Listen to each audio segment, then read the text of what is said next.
اعوذ باللہ من الشیطان الرجیم بسم اللہ الرحمن الرحیم۔ آج ہم سورۃ البقرہ کی آیت نمبر 73 اس کے متعلق بات کا ہم آغاز کر رہے ہیں، اور اس سے پہلے جو واقعہ ہم نے پڑھا تھا وہ واقعہ گائے کو ذبح کرنے سے متعلق تھا، اس لیے کہ جو گوشالہ پرستی ہے، یعنی بچھڑے کی یا گائے کی پوجا، اس کی پرستش، یہ بنی اسرائیل سے اس کا ارتکاب ہوا تھا، یعنی وہ اس گناہ کے اور اس شرک کے مرتکب ہوئے تھے۔ تو اس لیے گائے کی قربانی کا حکم دیا گیا، اور وہ بڑے پس و پیش کے ساتھ، اور وہ چاہتے تو نہیں تھے کہ وہ یہ کریں، لیکن پھر انہوں نے گائے کو قربان کیا۔ قرآن مجید نے یہ جو واقعہ بیان کیا ہے اس کا یہ پس منظر یاد رکھیں کہ اللہ سبحانہ و تعالی جو قوم یہود ہے، جو مدینہ میں عرب میں بستی ہے، اصل ان کو یہ دکھایا گیا ہے کہ تمہارا جو رویہ ہے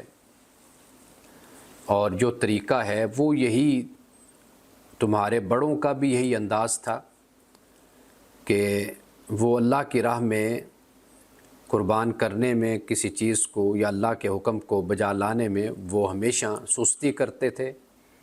انکار کرتے تھے اور حجت بازی کرتے تھے۔ ایک تو یہ بات ہے جو پیش نظر رکھنی چاہیے کہ ان کو اصل میں تاریخ بتائی جا رہی ہے کہ خدا کے جو احکام ہیں ان کے معاملے میں ہمیشہ تم لوگوں کا ایسا ہی رویہ رہا ہے۔ یہ نہیں کہ صرف تم، بلکہ تم سے جو پہلے تھے، آبا تھے تمہارے، ان کا بھی انداز یہی تھا پیغمبروں کے ساتھ۔ تو اس لیے حضرت موسیٰ علیہ السلام کے حوالے سے اس واقعے کا، گائے کو ذبح کرنے کا واقعہ بیان کیا گیا۔ اب اس کے بعد جو آیت نمبر 73 میں ہے وہ بھی ایک واقعہ ہے، اور وہ یہ ہے کہ جب قومیں عملی طور پر اور اجتماعی سطح پر جب تباہ اور برباد ہو جاتی ہیں اخلاقی حوالے سے، تو ان میں ایک مردہ پن سا آ جاتا ہے۔ وہ یہ ہوتا ہے کہ اگر کوئی ذمہ دار ہے، کوئی مجرم ہے، کوئی قاتل ہے، تو اس کو وہ سزا دینے میں ہمیشہ غفلت برتتے ہیں، اور جو بیچارہ مظلوم ہوتا ہے اس کو اس کا حق نہیں دیا جاتا۔ تو یہ رویہ اللہ تعالیٰ نے اس واقعے میں بیان کیا جو مختصر آیت نمبر 73 میں بیان ہوا ہے، اور وہ یہ ہے کہ ایک تو معاملہ اس طرح کہ ایک تو اپنے بھائیوں کا جو خون کرنا ہے، اس میں تم بڑے ہی بے باک تھے، اور پھر اس کے بعد جو قاتل ہوتا تھا اس کو تلاش کرنا اور اس کو سزا دینا، اس میں بھی تم غفلت اور سستی برتتے تھے۔ یہ ان کا رویہ ہے۔ اب اس میں جو واقعہ بیان کیا جا رہا ہے ممکن ہے حضرت موسیٰ علیہ السلام کے زمانے کا ہو یا کسی اور پیغمبر کے زمانے کا ہو۔ اب ایک اسرائیلی کا، ایک شخص کا خون ہو جاتا ہے، تو حضرت موسیٰ علیہ السلام یا اس وقت کے جو پیغمبر تھے جن کے زمانے میں یہ واقعہ ہوا، انہوں نے پھر اس پر لوگوں کو تیار کیا اور ان کو راغب کیا کہ بھئی تم لوگ تفتیش کرو اور تحقیق کرو، اور پھر قاتل کا جو سراغ وہ لگ گیا، یعنی معلوم ہو گیا کہ قاتل کون ہے، اور پھر اس پر تورات کا جو قانون ہے سزا کا وہ جاری ہوا۔ اچھا، جو سورۃ المائدہ میں بیان ہوا ہے کہ من اجل ذالک کتبنا علی بنی اسرائیل انہ من قاتل نفسا بغیر نفس او فساد فی الارض فکأنما قاتل الناس جمیعا ومن احیاها فکأنما احیا الناس جمیعا، کہ وہ کیا ہے، وہ یہ کہ جس نے ایک نفس کو قتل کیا یعنی ناحق، یا زمین میں فساد کیا، تو گویا اس نے ساری انسانیت کا قتل کر دیا۔ اور پھر آگے جا کر بیان کیا کہ پھر ان کی سزا کیا ہے، وہ اسی صورت میں آیت نمبر یہ 35 ہے، اس سے آگے 36 37 آپ دیکھیں تو وہاں پر پھر اس کو بیان کیا جاتا ہے۔ اور جس نے زندگی دی ایک نفس کو، ایک جان کو، تو گویا کہ اس نے انسانیت، ساری انسانیت کو زندگی دی۔ اب اس کے مطابق قاتل کو قتل کی سزا دی گئی، اور اس سے کیا ہوا، قرآن اس جگہ پر یہ بیان کرتا ہے کہ کذالک یحیی اللہ الموتیٰ، اس طرح اللہ تعالیٰ نے مردوں کو زندہ کر دیا، مردہ کو، یعنی زندہ کرنے سے مراد یعنی وہ قوم، وہ معاشرہ وہ زندہ ہوا، یعنی جس معاشرے میں قانون ہوتا ہے، قصاص ہوتا ہے، اور مجرم کو سزا دی جاتی ہے، قاتل کو سزا ملتی ہے، تو وہ معاشرہ زندہ معاشرہ ہو جاتا ہے وہ، ورنہ وہ کیا ہوتا ہے، وہ مردہ ہوتا ہے۔ قرآن پاک نے اس لیے کہا وَلَكُمْ فِي الْقِصَاصِ حَيَاةٌ يَا أُولِي الْأَلْبَابِ لَعَلَّكُمْ تَتَّقُونَ، کہ تمہارے لیے قصاص میں زندگی ہے عقل والو، تاکہ تم ڈرو،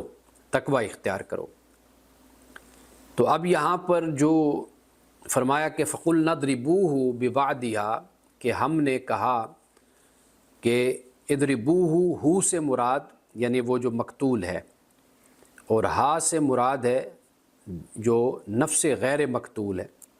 یعنی جس کسی پر بھی شک اور شبہ ہے اور قوی ثبوت سے، دلائل سے، قرائن سے اس کے قاتل ہونے کی تائید ہو رہی ہو، تو اس سے مقتول پر ضرب لگاؤ، یعنی اس پر چسپاں کرو۔ تو پھر تفتیش شروع ہوئی اور قاتل کا سراغ لگ گیا، تو پھر اس سے کیا ہوا، قرآن نے کہا کہ کذالک یحیی اللہ الموتیٰ، اس طرح اللہ تعالیٰ مردوں کو پھر زندہ کرتا ہے۔ تو یہ در حقیقت اس واقعے کا بیان ہے کہ جو قرآن پاک نے یہاں پر بیان کیا ہے۔ وَيُرِيكُمْ آيَاتِهِ لَعَلَّكُمْ تَعْقِلُونَ، اور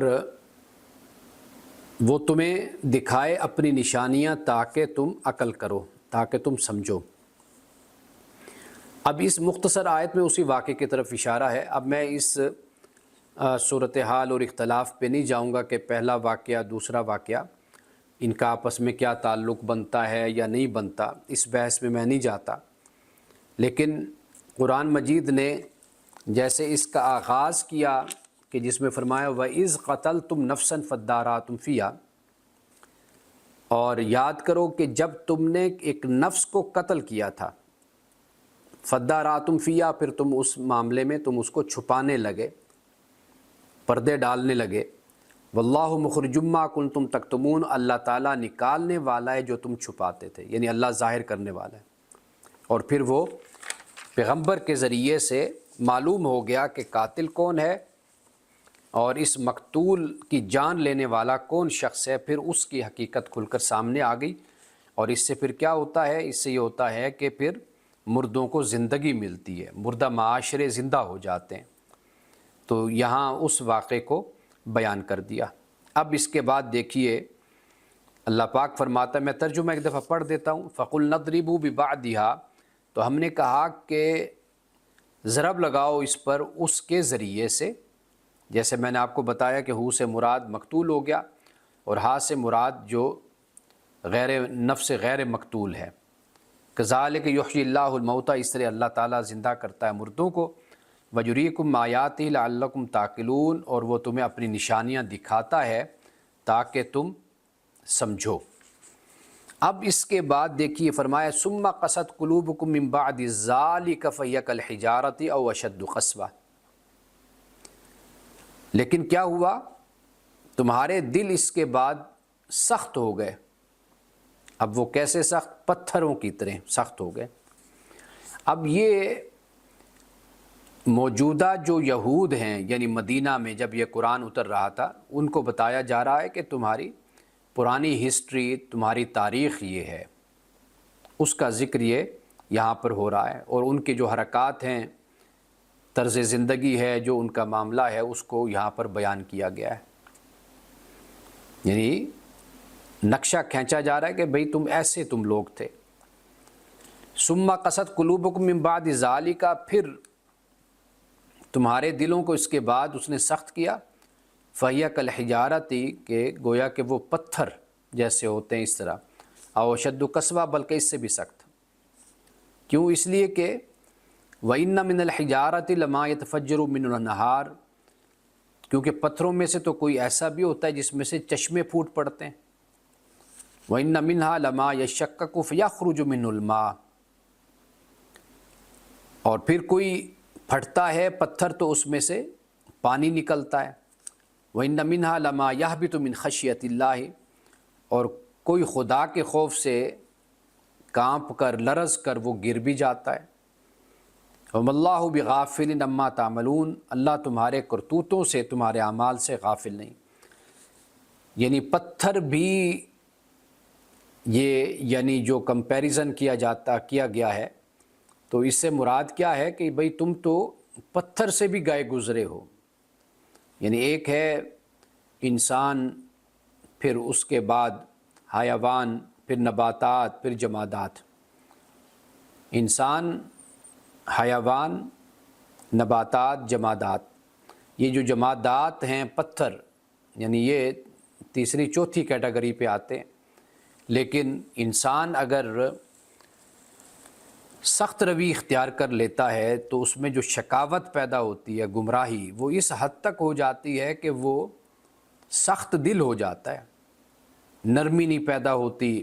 ہدایت کی طرف توجہ نہیں ہوتی، سرکشی میں، بغاوت میں، تعصب میں، نفرت میں اپنے لیے انسان غلط راستہ چن لیتا ہے، پھر اس کے بعد وہاں سے واپسی نہیں اختیار کرتا۔ تو یہ صورتحال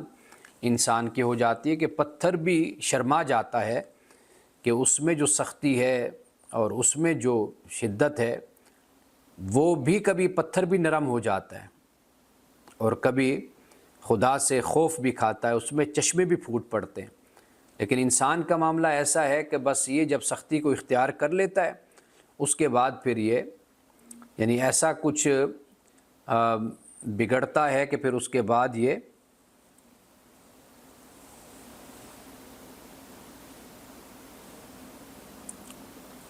اب اس کے بعد دیکھیے، افتطمعون یؤمنوا لکم، اے مسلمانوں، اے مومنوں، کیا وہ ایمان لائیں گے تمہاری دعوت پر؟ تم یہ کیا ان سے توقع رکھتے ہو؟ تطمعون، طمع رکھتے ہو، کیا تمہیں یہ ان سے لالچ ہے، کیا تمہیں یہ ان سے امید ہے، توقع ہے کہ وہ تمہاری دعوت پر ایمان لائیں گے؟ وَقَدْ كَانَ فَرِيقٌ مِّنْهُمْ يَسْمَعُونَ كَلَامَ اللَّهِ، ان میں سے حالانکہ ایک فریق ایسا ہے کہ جو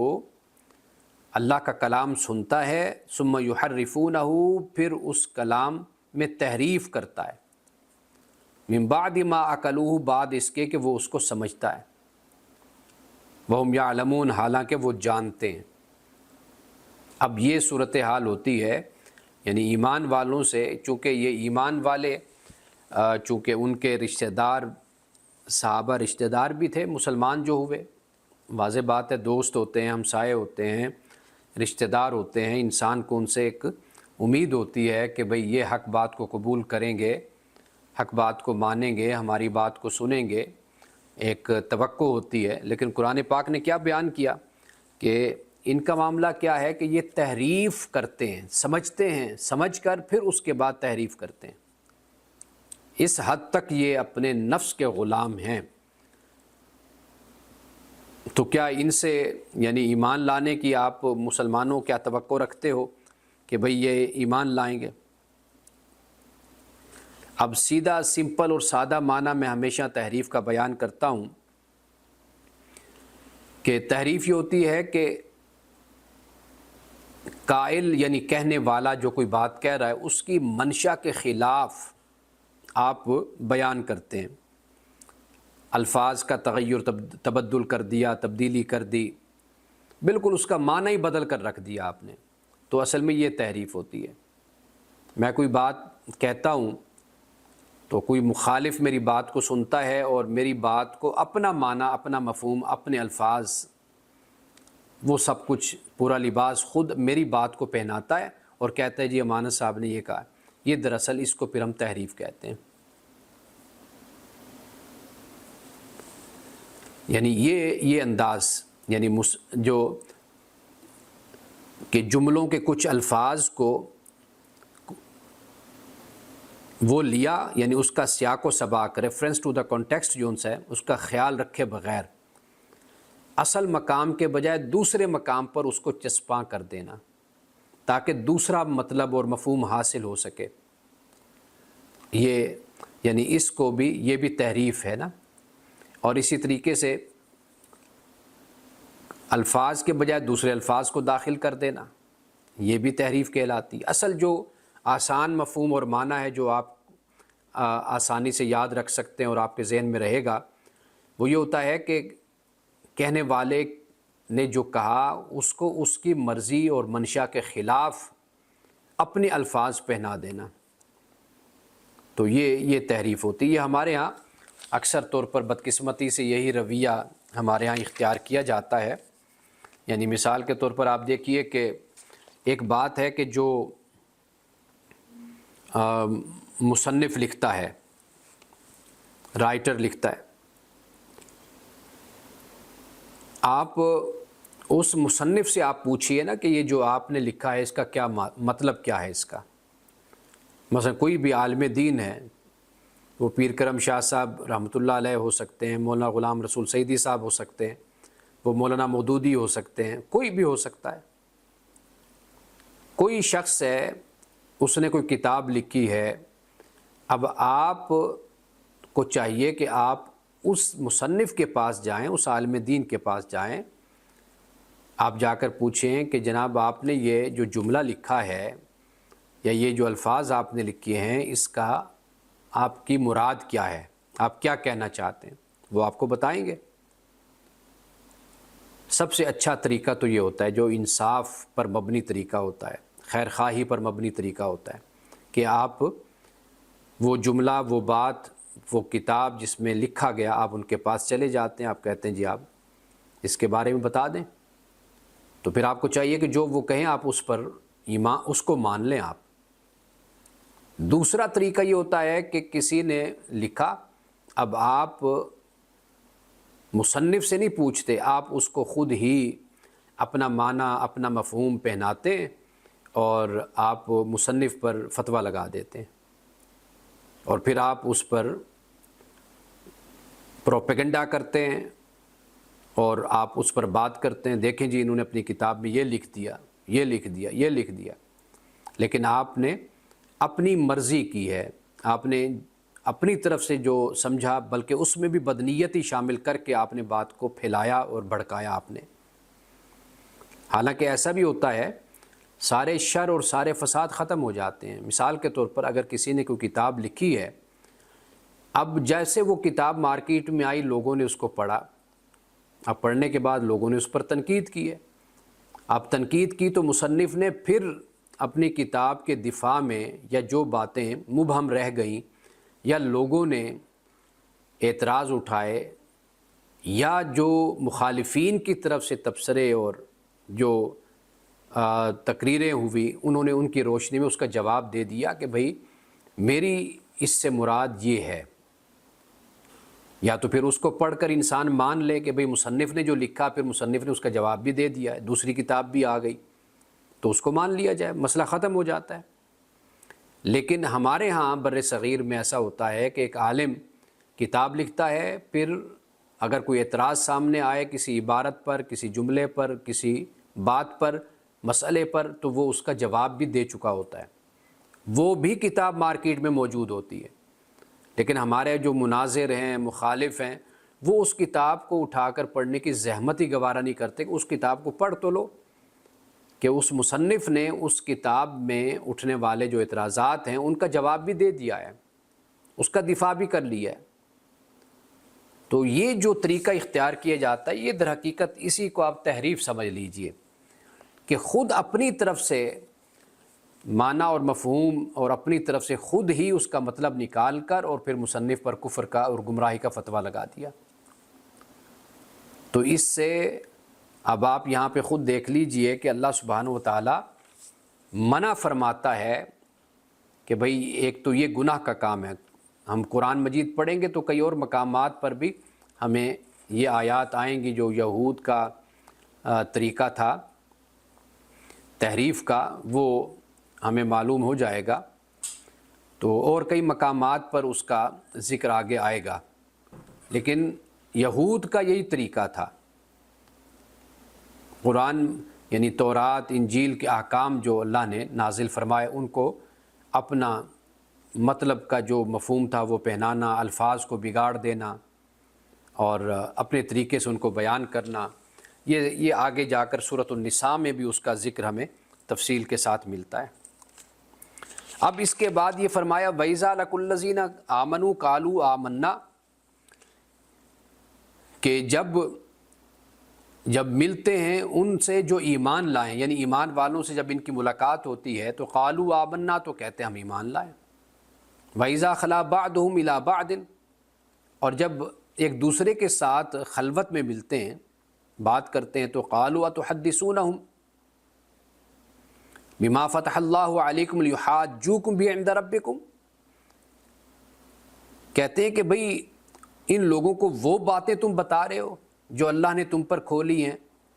تاکہ تمہارے رب کے پاس تمہارے مقابلے میں انہیں حجت میں پیش کریں۔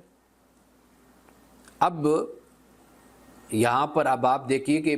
کتنی بے وقوفی کی بات ہے کہ رسول اللہ صلی اللہ علیہ وسلم کی نبوت اور اسلام اس کا اظہار کرتے ہیں کہ بھئی تورات میں اس کا ذکر ہوا ہے، مانتے ہیں رسالت اور نبوت کو کہ بھئی ایک رسول نے آنا ہے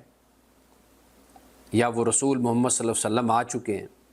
تمام دلائل، علامات، نشانیاں، ہر چیز وہ موجود ہیں، ان کو مانتے ہیں اور بلکہ کئی دفعہ مسلمانوں سے اس کا ذکر بھی کرتے ہیں۔ لیکن جو انہی یہود میں دوسرا گروہ ہے ان کے مقابل، وہ انہیں کہتا ہے یہودیوں کو کہ بھئی کیوں مطلب یہ کہ ایسی باتیں ان کے سامنے تم بیٹھ کر کرتے ہو تو کل اللہ کے مقابلے میں اللہ کے سامنے یہ ہمارے لیے حجت کھڑی کر دیں گے، یعنی ہمارے خلاف وہی دلائل پیش کریں گے کہ مولا ان کو تو پتہ تھا، دنیا میں انہوں نے خود ہمیں بتایا تھا، ہمارے سامنے ذکر کیا تھا، تو گویا کہ انہی باتوں کو ہمارے خلاف بطور دلیل کے خدا کے سامنے رکھیں گے۔ تو اب آپ اندازہ کیجئے کتنے یہ بے وقوف لوگ تھے، کیا وہ خدا جانتا نہیں ہے کہ جس کے سامنے یہ اگر یہ بات کل قیامت کے دن رکھیں گے تو نہ بھی رکھتے تو کیا خدا کے علم میں نہیں ہے کہ بھئی آپ تحریف کر رہے ہیں، آپ دھوکہ دے رہے ہیں، فریب کر رہے ہیں، دھوکہ دہی کر رہے ہیں، دھوکے بازی کر رہے ہیں، تو خدا کے علم میں تو ہے۔ لیکن آپ یہ دیکھیے کہ جب انسان ضد میں اپنی انا میں ہوتا ہے تو کتنے بڑے بڑے حقائق کو انسان جھٹلا دیتا ہے، حالانکہ یہود بھی تو خدا کو مانتے ہیں، آخرت کو بھی مانتے ہیں، لیکن صرف اس ضد میں کہ آپ علیہ السلام کی نبوت اور رسالت پر ایمان نہ لانا اور اپنے لوگوں کو اس کے بارے میں منع کرنا، تو یہ بات یعنی کس حد تک انسان گر جاتا ہے کہ بھئی خدا آج دنیا میں ہم ہیں تو یہ بھی حالات اللہ واقف ہے، اور کل قیامت کے دن خدا کی بارگاہ میں جائیں گے تو وہاں پر بھی خدا کے سامنے حاضر ہونا ہوگا، وہ خدا وہاں پر بھی موجود ہوگا۔ تو یہ صورتحال ہے کہ جسے قرآن پاک نے یہاں پر بیان کیا ہے۔ تو یہاں سے ہم انشاءاللہ آیت نمبر 76 سے مزید اس کی میں وضاحت آئندہ درس قرآن میں کروں گا کہ وہ کیا دلائل ہیں کہ رسول اللہ صلی اللہ علیہ وسلم کی نبوت کے حوالے سے، اور کیا گفتگو ہے ان کی، اور تحریف کی مزید وضاحت میں آئندہ اس حوالے سے بات کروں گا، اور قرآن مجید کے چند اور مقامات بھی اس کو ہم آئندہ بھی پڑھیں گے، لیکن ایک دفعہ پھر ان کو ہم دیکھ لیں گے۔ اور ساتھ پھر یہ ہے کہ رسول اللہ صلی اللہ علیہ وسلم کی جو نبوت ہے، اب صرف ضد کیا ہے؟ ضد یہ ہے کہ بھئی یہ بنو اسماعیل سے آئے ہیں، بنو اسرائیل سے نہیں آئے، بس اتنی سی بات ہے کہ ہماری نسل سے اور ہمارے سلسلے سے آپ تشریف نہیں لائے. آپ بنو اسماعیل یعنی حضرت اسحاق علیہ السلام کے بھائی اسماعیل ان کے خاندان سے آپ کا آنا ہوا ہے. بس اتنی سی بات ہے. اور جس کی بنیاد پر ایمان سے اسلام سے محروم ہیں اس تعصب اور نسلی تعصب کی بنیاد پر. تو آیت نمبر 76 سے انشاءاللہ ہم بات کا آغاز آئندہ درس میں کریں گے.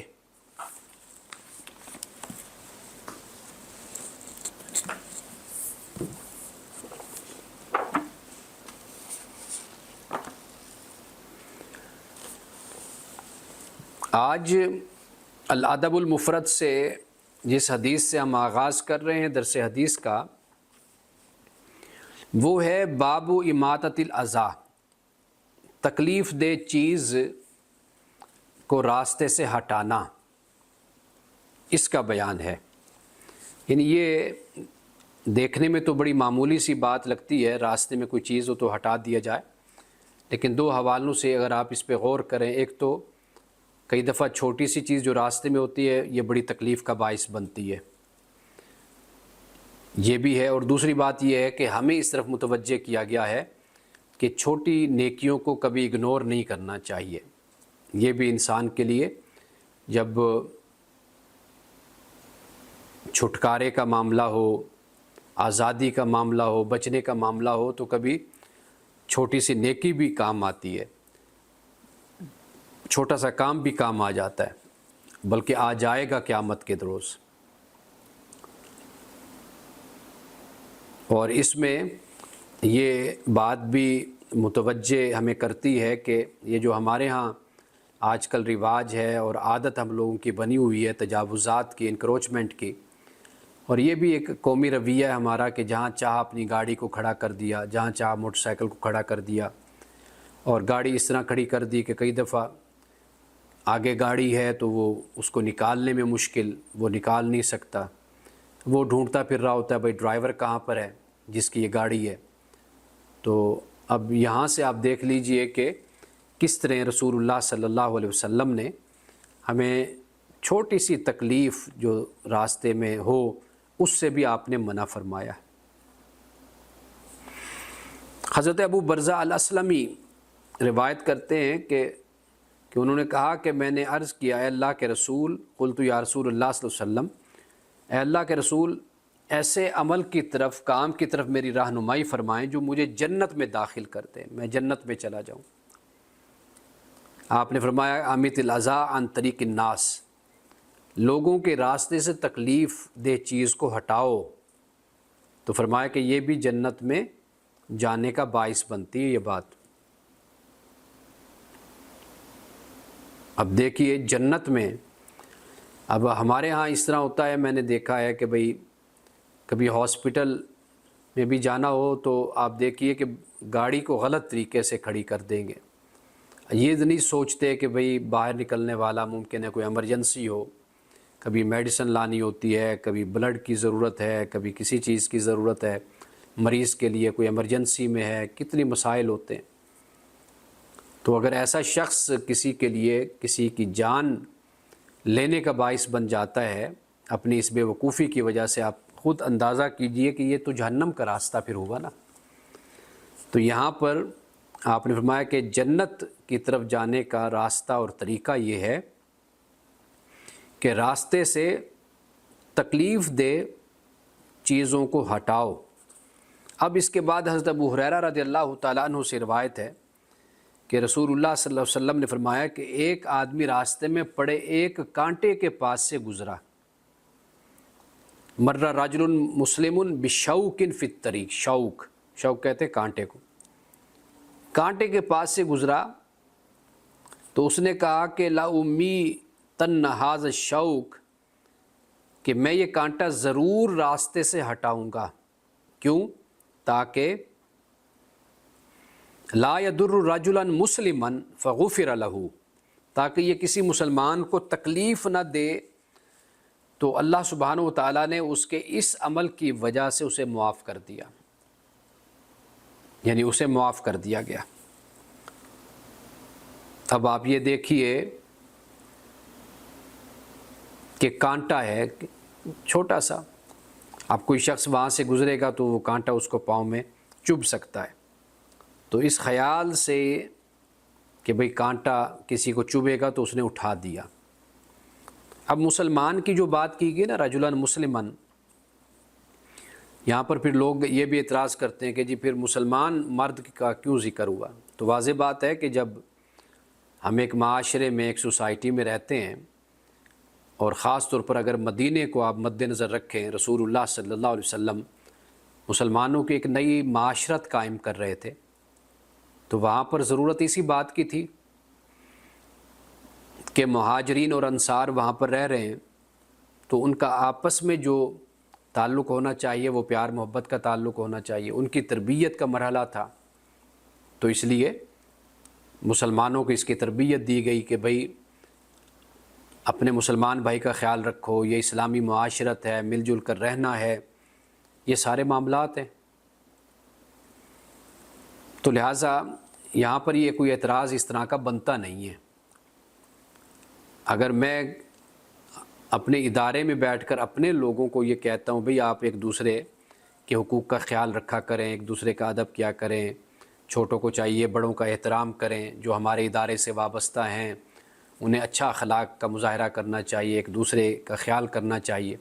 تو اب اس کا کیا مطلب ہوگا کہ میں یہ چاہتا ہوں کہ باقی دنیا میں ایک دوسرے سے لڑو، جھگڑو، بے ادبی کرو اور ایک دوسرے کا حق کھاؤ؟ تو اب کوئی اس کا یہ مفہوم نکالتا ہے تو یہ تو بالکل غلط مفہوم ہے نا۔ یہ میں خاص طور پر اس لیے اس بات کو بیان کر رہا ہوں کیونکہ اس طرح کے اعتراضات ہمارے ہاں بہت زیادہ کیے جاتے ہیں، خاص طور پر ان احادیث پر جن احادیث میں مسلمانوں کا ذکر ملتا ہے، مسلمانوں کے حق کا، مسلمانوں کے خون کا ذکر ملتا ہے کہ اس کا احترام ہے۔ تو اس سے یہ مطلب ہرگز نہیں ہے کہ انسانوں کا کوئی حق نہیں ہوتا، تو یہ غلط تصور ہے۔ اب یہ دیکھیے فرمایا حضرت ابو ذر سے غفاری رضی اللہ تعالیٰ عنہ سے کہ رسول اللہ صلی اللہ علیہ وسلم نے فرمایا کہ عرضت علیہ اعمال امتی، مجھ پر میری امت کے اچھے اور برے اعمال پیش کیے گئے، حسنوہا وسیئوہا، فوجدت فی محاسن اعمالہا ان الاذی یماط عن الطریق، کہ اچھے اعمال میں یہ بھی دیکھا کہ تکلیف دہ چیز راستے سے ہٹا دی جاتی ہے۔ یعنی مسلمان کے اعمال جب رسول اللہ صلی اللہ علیہ وسلم فرماتے ہیں پیش کیے گئے میرے سامنے، تو میں نے دیکھا اعمال میں کہ اچھے اعمال میں یہ تکلیف دہ چیز چھوٹی موٹی، جیسے کانٹا، کوئی پتھر، کوئی چیز پڑی اس کو اٹھا دی، تو وہ بھی کہا کہ بھئی اچھے اعمال میں لکھی ہوئی ہے۔ آگے فرمایا وجدت فی مساوی اعمالہا النخاعۃ فی المسجد لا تدفن، اور برے اعمال میں وہ ہے کہ تھوک بھی، بلغم بھی دیکھا جو مسجد میں پھینکا گیا اور پھر اس پر مٹی بھی نہیں ڈالی گئی۔ اب یہ بات ذہن میں رکھیے کہ چونکہ اس وقت مسجد کچی تھی اور پھر وہاں پر مٹی ہوتی تھی، ریت ہوتی تھی، تو کہا گیا کہ اگر کوئی اس طرح تھوک پھینکتا ہے مسجد میں تو پھر اس کو چاہیے کہ اوپر مٹی ڈال دے۔ اب یہ ایک گریجول ایک عمل ہے، یعنی اب واضح بات ہے کہ وہاں پر اعرابی بھی آتے تھے، بدو بھی آتے تھے، جن کا ترجمہ اجڑ ہم کرتے ہیں، وہ لوگ بھی آتے تھے۔ اب ان کی تربیت کا مرحلہ تھا، وہ مسلمان تو ہو گئے لیکن آہستہ آہستہ واضح بات ہے کہ اخلاقیات سیکھی جاتی ہیں، تہذیب آتی ہے، تربیت ہوتی ہے انسان کی۔ یہ جو ہم لوگوں سے توقع رکھ لیتے ہیں نا کہ بھئی ایک شخص اگر آج مسلمان ہوا ہے تو کل بالکل ایسے سارے کام اس کے سدھ ہو جائیں، ٹھیک ٹھاک، ایسے لگے کہ بس اس میں کوئی اب خرابی ہے ہی نہیں، یا جیسے ہم کہتے ہیں کہ کوئی آج نیک ہو گیا، مسلمان تھا پہلے گناہ گار تھا، نافرمان تھا، اب آ گیا نماز کی طرف، آ گیا دین کی طرف آ گیا، تو پھر اب ہمارا خیال یہ ہوتا ہے کہ بس یہ اس کی عادتیں اور اس کے رویے اور اس کا سلوک ہر چیز یکدم بدل جائے۔ پھر ہم کہتے ہیں کہ یار دیکھو یہ کیا نیک بنا ہے، اس میں یار تہذیب ہی نہیں ہے، اس کی زبان ویسی کی ویسی ہے، اسی طرح بات کرتا ہے۔ تو انسان یکدم نہیں بدلا کرتا، یہ بات یاد رکھیے، یہ مراحل ہوتے ہیں۔ بس یہ ہے ایک انسان اپنے اوپر توجہ بھی کرتا رہے اور پھر اس کو اچھی صحبت بھی ملے، اور ساتھ جو استاد ہوں اور جو اچھے لوگ ہوں وہ اس کی تربیت کرتے رہیں۔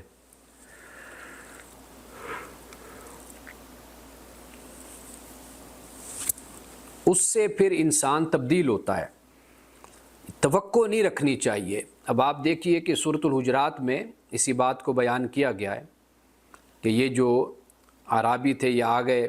رسول اللہ صلی اللہ علیہ وسلم اپنے حجرے میں تشریف فرما ہیں، باہر سے کھڑے ہو کر،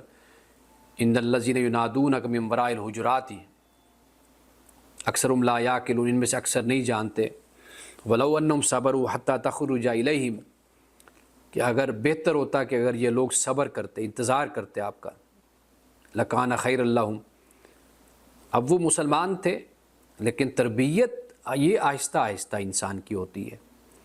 میں نے آپ کو کئی حدیثیں ایسی بتائی ہیں، سنائی ہیں کہ رسول اللہ صلی اللہ علیہ وسلم نے کسی صحابی کو بیوی کے حوالے سے کوئی بات کہی ہے، کسی کو بچوں کے حوالے سے، کسی کو والدین کے حوالے سے، کسی کو جہاد کے حوالے سے، کسی کو نماز کے حوالے سے، کسی کو انفاق کے حوالے، مختلف تاکید فرمائی ہے۔ اور اس کا پس منظر اگر آپ دیکھیں تو وہ یہی ہے کہ اگر کسی کو آپ نے تلقین فرمائی ہے، مطلب یہ کہ ممکن ہے کہ اس کی کمزوری اس میں موجود ہو، تو آپ نے اس کی تاکید فرما دی۔ انہوں نے نصیحت کا تقاضا کیا، گزارش کی، تو آپ نے نصیحت کی اس طرح۔ تو یہ پیش نظر بات رہنی چاہیے کہ ہم لوگوں سے بڑی توقعات وابستہ کر لیتے ہیں کہ لوگ جلدی جلدی بدل جائیں، تو یہ ممکن نہیں ہوتا۔ لوگ آج نیک ہوئے ہیں تو یہ اچھی بات ہے کہ انہوں نے ارادہ کر لیا اپنے آپ کو درست کرنے کا، اصلاح کرنے کا، لیکن یہ اصلاح ہوتی وقت کے ساتھ ساتھ ہے۔ انسان بہتر سے بہترین ہوتا ہے وقت کے ساتھ ساتھ۔ جیسے میں نے کہا، شرط یہ ہے کہ اچھے لوگوں میں بیٹھے، اساتذہ میں بیٹھے، علم کے حوالے سے، کچے لوگوں میں نہ بیٹھے اور پست کردار لوگوں میں نہ بیٹھے، تو آہستہ آہستہ پھر انسان سنورتا چلا جاتا ہے، بہتر ہوتا چلا جاتا ہے۔ یہ ایسے ہی ہوتا ہے کہ جیسے ایک شخص ساری زندگی کھانا کسی اور انداز سے کھاتا رہا، اور پھر ایک وقت آئے تو آپ اس کو ٹیبل پہ بٹھا دیں اور چھری کانٹے اس کے آگے رکھ دیں اور سب کچھ اس کے آگے رکھ کر اب آپ اسے کہیں کہ بھئی اب یہ پوری تہذیب کے ساتھ کھانا کھائے گا، تو آخر پھر کچھ وقت تو لگے گا اس کو سیکھنے میں۔ اب دیکھیے آگے فرمایا، باب قول المعروف، معروف یعنی اچھی بات کہنا۔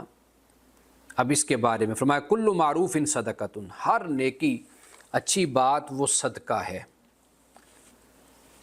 حضرت انس بن ثابت رضی اللہ تعالیٰ عنہ سے روایت ہے کہ نبی اکرم صلی اللہ علیہ وسلم کے پاس جب کوئی چیز لائی جاتی تو آپ فرماتے، یہ فلاں خاتون کو دے آؤ۔ یہ بہت ہی خوبصورت یہ حدیث ہے اور خوبصورت بات ہے کہ حضور علیہ الصلوۃ والسلام کو اپنی زوجہ حضرت خدیجہ سے کتنی محبت تھی۔ جب وفات ان کی ہو گئی تو آپ مدینہ تشریف لے آئے، تو پھر آپ کیا کرتے، یا مکہ میں ہوتے تھے تو اس وقت بھی اگر کوئی چیز آپ کے پاس آتی، کوئی جیسے کوئی سالن آ جاتا ہے یا کوئی اور چیز آ جاتی ہے، پھل آ جاتا ہے، تو آپ اس تحفے کے بارے میں فرماتے یہ فلاں خاتون کو دیا ہو کیونکہ وہ خدیجہ کی دوست تھی۔ اذهبوا به الى فلانة فانها كانت صديقة خدیجہ، یہ بھی فرماتے تھے۔ اور یہ بھی فرماتے تھے کہ یہ اذهبوا به الى بيت فلانة فانها كانت تحب خدیجہ،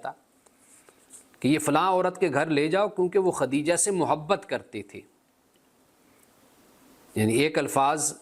ایک روایت یہ بھی ہے کہ وہ خدیجہ کی دوست تھی، ایک یہ بھی ہے کہ فرمایا روایت کے فلاں عورت کے گھر لے جاؤ کیونکہ وہ خدیجہ سے محبت کرتی تھی۔ اور یہ کیوں فرمایا؟ کیونکہ یہ چھوٹی چھوٹی باتیں ہوتی ہیں احساس کی، تعلق کی، کہ انسان اس طریقے سے محبت نبھاتا ہے، تعلق نبھاتا ہے اور اپنی حیثیت، ہر کوئی ایک برابر نہیں ہوتا، نہ علم میں ہوتا ہے نہ دولت میں ہوتا ہے، مختلف۔ کوشش پھر یہی ہوتی ہے کہ اچھے لوگوں کا طریقہ یہ ہوتا ہے کہ ان کی وسعت جس چیز کی بھی ہے وہ اس دروازے کو دوسرے پر بند نہیں کرتے۔ یعنی اگر کوئی علم والا ہے تو وہ یہ ہرگز توقع نہ رکھے کہ فلاں شخص میرے ساتھ، اگر وہ علم والا نہیں ہے، وہ دولت والا ہے یا اس کے پاس دوسرے وسائل ہیں، تو وہ ضرور میرے ساتھ کوئی کرے گا تو میں اس کے ساتھ کروں گا، نیکی کا راستہ اختیار کروں گا۔ نہیں، اس کی ضرورت نہیں ہوتی۔ آپ اپنی طرف سے جو کر سکتے ہیں وہ آپ کرتے رہیے، اور اجر خدا سے لینا ہوتا ہے، اور تعلقات کو، معاملات کو کبھی بھی کھٹائی میں نہیں ڈالنا چاہیے، کبھی بھی اس بنیاد پر گیو اینڈ ٹیک کے مسئلے پر اور توقعات اور امیدیں رکھ کر دوسروں کے ساتھ چلنا اور زندگی گزارنا، یہ بہت ہی پست طریقہ ہوتا ہے۔ انسان کا تعلق، دوستی، یہ نیکی اور خیر کی بنیاد پر ہونا چاہیے۔ ایسا نہیں ہونا چاہیے کہ بھئی اگر کسی نے کچھ دے دیا تو سبحان اللہ پھر بچھتے چلے گئے، اگر کسی نے نہیں کچھ دیا یا توقع رکھی لیکن نہیں اس پر کوئی اترا تو بس پھر تو کون اور میں کون، یہ رویہ ناپسندیدہ اور بڑا پست اور گھٹیا رویہ ہوتا ہے، کم ظرفی کا رویہ ہوتا ہے۔ تو طریقہ کار یہی ہے کہ اپنی جو بھی ہمت ہے محبت کو بڑھانے کے لیے، دوستی کو بڑھانے کے لیے کچھ نہ کچھ پھر انسان دیتا رہتا ہے۔ یہ سب سے اچھا طریقہ یہی ہے، اور اس کے لیے کوئی شرط نہیں ہے کہ کوئی کسی کو کوئی بڑی چیز، کوئی کاسٹلی، کوئی مہنگی چیز ہوتی ہے تو وہی دی جاتی ہے، چھوٹی چھوٹی چیزیں ہوتی ہیں، یہ محبت کا ذریعہ ہوتی ہے۔ رسول اللہ نے فرمایا کہ اس سے محبت بڑھتی ہے۔ اب یہ حضرت خدیجہ کی دوست ہیں یا محبت کرنے والی ہیں، ان کے گھر کیا ہو سکتا تھا اس وقت، کیا بھیجا جا سکتا تھا؟ جو مسلمانوں کے اس وقت حالات تھے، وہ زمانہ تھا، تنگ دستی کا زمانہ تھا، پریشانی کا زمانہ تھا، لیکن یہ ہے کہ جو آیا اس میں سے کچھ نکال کر بھیج دیا۔ اب حضرت حذیفہ اسی بات کو بیان کرتے ہیں کہ فرمایا کہ نبی اکرم صلی اللہ علیہ وسلم نے فرمایا، قال نبیکم صلی اللہ علیہ وسلم، تمہارے نبی نے صلی اللہ علیہ وسلم نے فرمایا، کل معروف صدقۃ، ہر نیکی صدقہ ہے۔ اب یہ جو نبیکم فرمایا، یعنی احادیث میں آپ دیکھتے ہیں کہ راوی کان النبی، قال النبی، قال رسول اللہ، یہ الفاظ راوی بیان کرتا ہے، لیکن یہاں پر دیکھیں تو حذیفہ کہتے ہیں نبیکم، تمہارے نبی نے۔ تو یہ بھی ایک بڑی محبت کا، جو سامنے لوگ بیٹھے ہوئے ان کو متوجہ کرنے کا ایک انداز ہے کہ ان کے دلوں میں اور محبت پیدا ہو جائے رسول اللہ صلی اللہ علیہ وسلم کی، اور وہ آپ کی بات کو توجہ سے سنے، غور سے سنے۔ تو کہا تمہارے نبی نے یہ کہا، آپ کے نبی نے یہ فرمایا صلی اللہ علیہ وآلہ وسلم۔ اب اس کے بعد ایک حدیث ہے، ایک روایت ہے، طویل ہے، لیکن میں اس کو چاہتا ہوں آپ کو سناؤں، اور اس میں ایک سبق ہے۔ صحابہ کا باہمی جو تعلق ہوتا ہے، اس میں اگر کوئی اختلاف ہے، کوئی ناراضگی ہے، تو اس میں ہمارے لیے ایک سبق ہوتا ہے۔ اب وہ سبق میں پہلے بیان کر دیتا ہوں۔ وہ سبق یہ ہے کہ اس روایت میں حضرت حذیفہ جلیل القدر صحابی ہیں، اور رسول اللہ صلی اللہ علیہ وسلم کے رازدان ان کو کہا جاتا ہے، راز۔ رسول اللہ نے ان کو منافقین کے متعلق کئی باتیں بتائی تھیں۔ حضرت حذیفہ یہ باتیں جو تھی نا، یہ بیان کر دیا کرتے تھے۔ آپ علیہ السلام کی وفات کے بعد کا ذکر ہے۔ تو حضرت سلمان جو تھے فارسی، ان کا جو موقف تھا، ان کی جو رائے تھی، ان کا جو نظریہ تھا، کہا کہ رسول اللہ صلی اللہ علیہ وسلم نے خاص حالات میں اگر کسی کے متعلق کوئی ناراضگی کا اظہار فرمایا یا منافقین کے بارے میں کوئی بات کہی، خبر دی، اب وہ گزر چکے، ان کی اولاد آگے مسلمان ہے یا کوئی اور صورت ہے، تو اب انہیں بیان کرنے کی ان باتوں کی ضرورت نہیں، کیونکہ اس سے خام خواہ کینہ پیدا ہوتا ہے۔ یہ وہ بات تھی جو حضرت سلمان نے حضرت حذیفہ سے کہی تھی، جس پہ حضرت حذیفہ پھر ان سے، حضرت سلمان فارسی رضی اللہ تعالیٰ عنہ سے ناراض ہوئے۔ یعنی یہ ناراضگی کی اصل وجہ یہ تھی۔ اب اس میں سمجھ آتی ہے کہ حضرت سلمان کا جو موقف تھا، وہ بات سمجھ آتی ہے کہ بھئی اب دیکھیے ابو جہل کا بیٹا حضرت اکرمہ بن ابی جہل مسلمان ہوئے، جب وہ آئے رسول اللہ کے پاس راستے میں تھے تو رسول اللہ نے صحابہ سے یہ فرمایا تھا کہ اکرمہ کے سامنے ابو جہل کو برا بھلا مت کہنا، اس سے اکرمہ کو تکلیف ہوگی، کیونکہ ہمارے لیے وہ ابو جہل ہے لیکن اکرمہ کا تو باپ ہے نا۔ اب آپ دیکھیے رسول اللہ نے اکرمہ کا کتنا خیال رکھ کر آپ نے یہ بات فرمائی، یہ اس میں حکمت ہے۔ تو حضرت سلمان کا یہ کہنا تھا کہ چونکہ رسول اللہ نے جب یہ باتیں حضرت حذیفہ کو بتائیں یا کہی تھیں تو اس وقت تو وہ لوگ منافق تھے، کافر تھے، اب ان کی آگے جو اولادیں ہیں وہ مسلمان ہو گئی، اب پھر اگر ان باتوں کو دہرایا جائے گا، بیان کیا جائے گا تو پھر کہیں نہ کہیں بچوں کو یا آگے جو نسل ہوتی ہے اس کو تکلیف ہوتی ہے۔ یہ ایسی یہ بات کہ جیسے میں پاکستانی ہوں، اب کوئی میرے سامنے بیٹھ کر پاکستانی ایسے ہوتے ہیں، پاکستانی یوں کرتے ہیں، پاکستانی اس طرح کے نیچر کے ہوتے ہیں فلاں، یہ اب واضح بات ہے کہ میں خود تنقید کرتا ہوں پاکستانیوں پر، لیکن بات یہ کہ میرے سامنے کوئی ایسے کرے گا تو قدرتی بات ہے کہ مجھے تکلیف ہوگی کہ یار یہ کیا بیٹھا ہوا ہے، اس کو پتہ بھی ہے کہ بھی میں پاکستان سے میرا تعلق ہے، میں پاکستانی ہوں، تو یہ مسلسل پاکستانیوں کو برا بھلا کہی جا رہا ہے،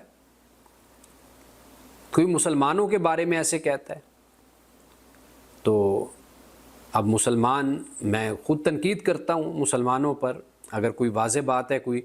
ہم لوگوں پر تو نہیں ایمان لائے نا، مسلمانوں پر، ہم تو اسلام پہ ایمان لائیں، لیکن اگر کوئی اس طرح بات کرے گا تو مجھے اس سے تکلیف تو ہوگی نا۔ ایک قدرتی بات ہے کہ انسان کو اپنی قوم سے، اپنی زمین سے، اپنے نظریے سے، عقیدے سے محبت ہوتی ہے، تعلق ہوتا ہے۔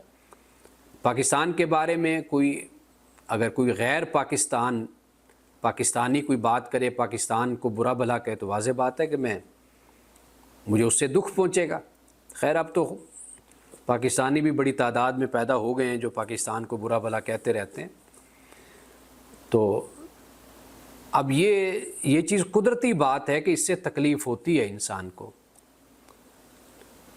تو یہ وہ بات ہے جو حضرت سلمان نے حضرت حذیفہ سے کہی، جس پر حضرت حذیفہ ناراض ہو گئے۔ یعنی اس سے ہمیں جو بات سمجھ آتی ہے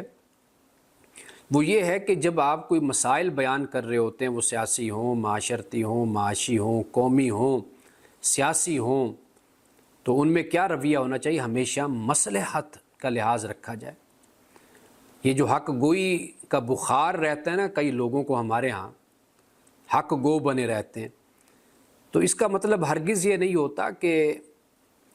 انسان ایسا انداز اور طریقہ اختیار کرے جس سے فتنہ پیدا ہو جائے۔ خیر یہ تو اب بیانیہ بکتا ہے نا کہ آپ کتنے حق گو ہیں، تو حق گوئی اور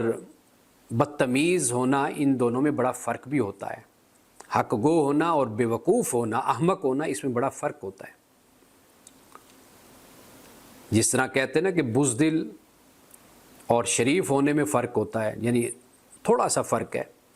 اسی طرح بہادر ہونے میں اور بے وقوف ہونے میں فرق ہے۔ بہادر یہ نہیں جا کے توپ کے سامنے کھڑے ہو جاؤ، دشمن تو مار دے گا، اڑا دے گا۔ اب یہ بہادری، یہ تو بے وقوفی ہوتی ہے۔ حکمت کے ساتھ چلنا، دانائی کے ساتھ چلنا، اور اچھا رہنما، لیڈر، حکیم، دانا، فراست والا وہی ہوتا ہے جو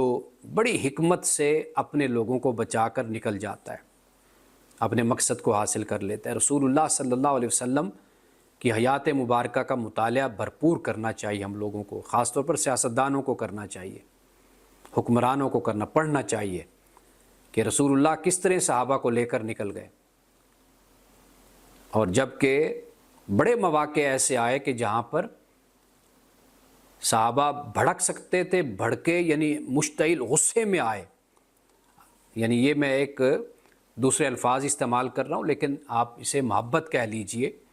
آپ علیہ السلام کا ادب، آپ سے محبت، تعلق، لیکن غصہ آیا، لیکن رسول اللہ نے کس طریقے سے ان کے غصے کو موڑ دیا تعمیر کی طرف، علم کی طرف، جیسے کہتے ہیں نا بوم کو ڈیفیوز کر دیا۔ حدیثیں پڑھیے، مطالعہ کریں، دیکھیں یہ حکمت، یہ دانائی ہوتی ہے جو راہبر و رہنما میں ہونی چاہیے، لیڈر میں ہونی چاہیے، کہ وہ اپنے لوگوں کو بچا کر گزر جائے۔ کتنے مواقع آئے کہ جہاں پہ صحابہ اگر لڑتے جھگڑتے یا مقابلہ کرتے تو معاملہ ختم ہو جاتا، بہت سے مواقع ایسے آئے، لیکن رسول اللہ بچ بچا کر اپنی کمیونٹی کو، اپنے لوگوں کو، اپنی جماعت کو، اپنے لوگوں کو نکل گئے وہاں سے۔ مدینے میں جا کر پھر یہ جب طاقتور ہوئے، قوت آئی، تو پھر مقابلہ بھی ہوا۔ تو لیکن یہ فراست اور یہ دانائی ہمارے ہاں نہیں ہوتی، نہیں، اس کو نہیں سمجھا جاتا۔ اس کو تو کہا جاتا ہے کہ جی یہ تو مکمکا والے معاملات ہیں، نورا کشتی ہے۔ ہاں، لڑو، بولو، جھگڑو، بدتمیزی کرو، الزام، تہمت، یہ سب کچھ کرو گے تو پھر مطلب یہ ہے کہ تم ٹھیک ہو، حق گو ہو۔ یہ انداز، یہ طریقہ بالکل غلط ہے، یہ قوموں کو تباہ کر دیتا ہے یہ طریقہ۔ حکمت دانائی سے چلنا چاہیے انسان کو، اور اپنی قوت کو مجتمع رکھنا چاہیے، ضائع نہیں کرنا چاہیے، ورنہ پھر بہت بڑا نقصان ہوتا ہے جو اٹھانا پڑتا ہے پھر ایک قوم کو۔ لیکن یہ باتیں جب ہم سمجھاتے ہیں، بتاتے ہیں، تو پھر لوگ الٹا ہم پر ہی تنقید کرتے ہیں، ہم پر ہی لعن طعن کرتے ہیں کہ بھئی یہ کیا باتیں آپ بتا رہے ہیں۔ وہ پاکستان کا مسئلہ ہو، وہ کشمیر کا مسئلہ ہو، وہ فلسطین کا مسئلہ ہو، ہر طرح کے مسائل میں حکمت اور دانائی اور صبر اور استقامت، اس کی بہت اشد ضرورت ہوتی ہے۔ ایسے بہت سے حوالے ہیں حدیث پاک، آپ کو معلوم ہے، میں یہ حدیث اگلے درس میں بیان کروں گا، درس حدیث میں، ابھی وقت ہمارے پاس کم ہے۔ آپ دیکھیے کہ مثال کے طور پر رسول اللہ صلی اللہ علیہ وسلم کو نعوذ باللہ مذمم کہا کفار نے، یعنی محمد کی جگہ مذمم، نعوذ باللہ من ذالک۔ اب صحابہ کو، آپ کو معلوم ہے کہ فطری بات ہے، عشق اور محبت کا تقاضا ہے۔ آپ علیہ السلام نے کیا صحابہ سے فرمایا کہ اے میرے صحابہ، کیا تمہیں تعجب نہیں ہوتا اللہ نے کیسے مجھ کو ان کی گالم گلوچ سے اور ان کے اس بے ادبی اور گستاخی سے مجھے بچا لیا، محفوظ کر لیا۔